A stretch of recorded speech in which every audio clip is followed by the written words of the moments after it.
Okay, after you set up the two contact poses, number 1 and number 13,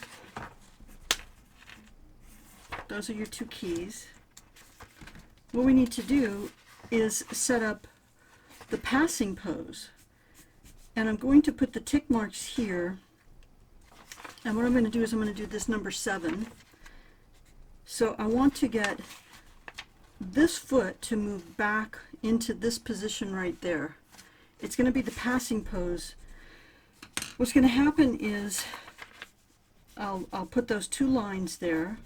I'll just start to imagine that the feet are moved in a little bit, so the pelvis is going to be a tiny bit higher.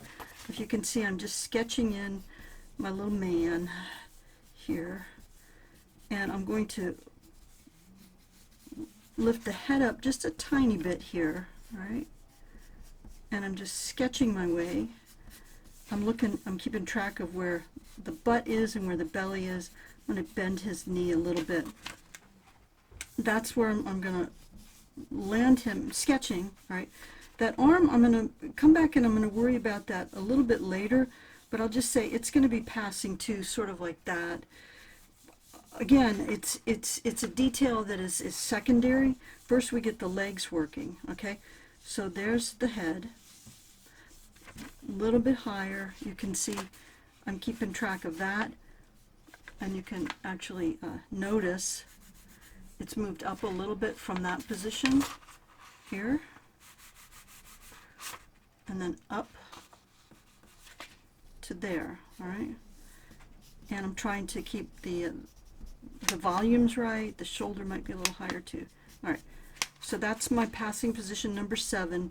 I'll put a rectangle around it because it's an important in-between.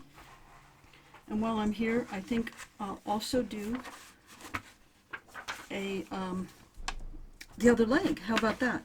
So what's happening here is that back leg, the blue leg, is actually trying to move forward on this frame. That's why it's called the passing pose. All right, so here it is. I just sketched it in lightly, all right? I'm going to let that toe sort of point back a little bit from where it came from, and then just sketch that in, all right? We'll knock it down a little bit, and then tidy it up later, kind of roughing this stuff in. Maybe keep track of where his chest might be. All right. And that's a passing pose. There's still 2 more drawings that need to be done on either side of it, and 4 drawings total. So this was number 13. This is number 1 on this side. Number 1. So we're going to need to do number 3 and number 5. We're going to do 9, 11. And this one here is 13. So what I'm going to do then is I'm going to take these 2 drawings